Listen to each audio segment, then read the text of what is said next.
महाविकास आघाडीचा सांगली लोकसभेचा तिढा सुटता सुटत नाहीये। आज तर सांगली लोकसभेचा आढावा घेण्यासाठी संजय राऊत सांगलीत जाऊन पोहोचले, पण याच वेळी काँग्रेस नेत्यांनी थेटपणे दिल्ली गाठली। सांगलीच्या जागेवरचा दावा काँग्रेसने अद्याप सोडलेला नाहीये आणि त्यामुळे सांगलीच्या जागेवरून आघाडीत बिघाडी होणार का हेच आता पाहावं लागणार आहे। पाहूयात।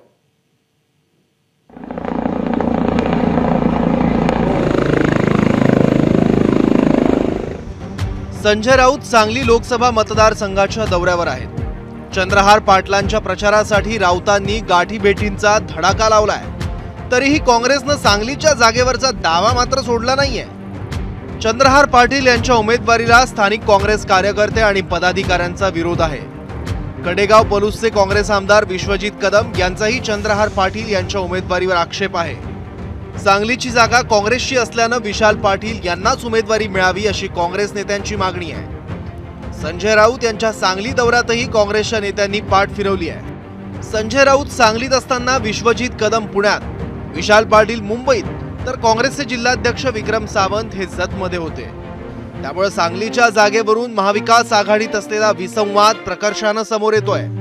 काही विदर्भ नाही आहे, विदर्भात आम्ही लाट तयार केली, तुमच्या जो उमेदवारी नव्हते तरी तिथं आम्ही तुम्हाला जिंकून देण्याची व्यवस्था करतो आहे। पण सांगली आणि भिवंडीमध्ये असं काही करू नका, त्याचे परिणाम या पट्ट्यामध्ये होतील हे आम्ही त्या दिवशी सूचना दिलेल्या आहेत।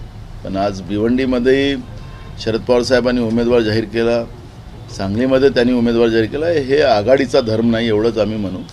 आघाडी धर्म सगळेच पाळतायत, तेही पाळतात, आम्ही पाळतोय। आता या सगळ्या चर्चा करण्यापेक्षा कामाला लागलं पाहिजे। आता रामटेक हे आमचा मतदारसंघ होता सिटिंग, त्यांनी उमेदवार जाहीर केला, आम्ही काय बोललो का? नाही, आता त्यांनी केला, आम्ही काम करू त्यांच्या उमेदवाराचं। विशाल पाटील यांच्याविषयी आम्हाला आस्था प्रेम आहे, पतंगरावांविषयी आम्हाला अतोनात प्रेम होतं। विशाल पाटील हे संसदेमध्ये कसे जातील यापुढे याची काळजी आणि पुढाकार शिवसेना घेईल। शिवसेनेचे नेते सन्माननीय संजय राऊत साहेब सांगली जिल्ह्याच्या दौऱ्यावर आलेले आहेत असं समजतं, पण या दौऱ्याच्या संदर्भात आम्हाला काँग्रेस म्हणून कुठलेही अधिकृत निमंत्रण नाही आहे आणि सांगली जिल्ह्याची खासदारकीची जागा ही काँग्रेस पक्षाला मिळावी म्हणून आम्ही काँग्रेस म्हणून आग्रही आहोत आणि या निमित्तानं जो महाविकास आघाडीचा निर्णय होईल त्या निर्णयाप्रमाणे आम्ही योग्य ती भूमिका आमची येणाऱ्या काळात स्पष्ट करू।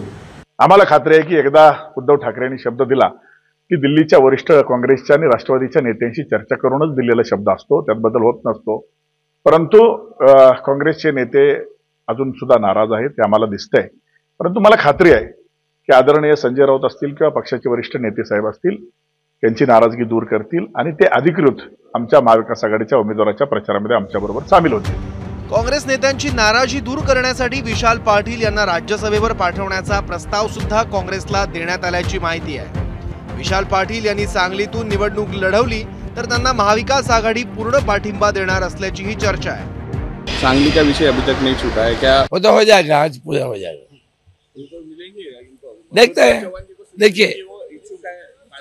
देखिए मैं आपको एक बात बताना चाहता हूँ, जब एक अलायंस होता है, अलायंस में हर पार्टी अपना डिमांड रखते हैं, लेकिन फाइनल हम लोग आज कल तक पूरा फाइनल हो जाएगा। सांगली दौऱ्यात संजय राऊत स्थानिक काँग्रेस नेत्यांशी चर्चा करून त्यांचं म्हणणं जाणून घेणार आहेत। संजय राऊत यांच्या दौऱ्यानंतर आदित्य ठाकरे सुद्धा सांगलीचा दौरा करणार असल्याची माहिती आहे। निवडणूक अगदी तोंडावर असताना आणि उमेदवार जाहीर झालेला असताना सांगलीच्या जागेवरून शिवसेना ठाकरे गट आणि काँग्रेसमधला हा वाद संजय राऊत यांच्या सांगली दौऱ्यानंतर आणि काँग्रेस नेत्यांना महाविकास आघाडीकडून दिलेल्या प्रस्तावानंतर शांत होणार का हे त्या 1 ते 2 दिवसात कळेल। मात्र महाविकास आघाडीला जर सांगलीची जागा निवडून आणायची असेल तर त्या ठिकाणी निर्माण झालेला तिढा तातडीनं सोडवणं गरजेचं आहे आणि त्यासाठीच हे प्रस्ताव आणि हे दौरे पाहायला मिळतात। सांगलीहून कुलदीप मानेसह मी वेदांत ने, एबीपी माझा, मुंबई। एबीपी माझा, उघडा डोळे बघा नीट।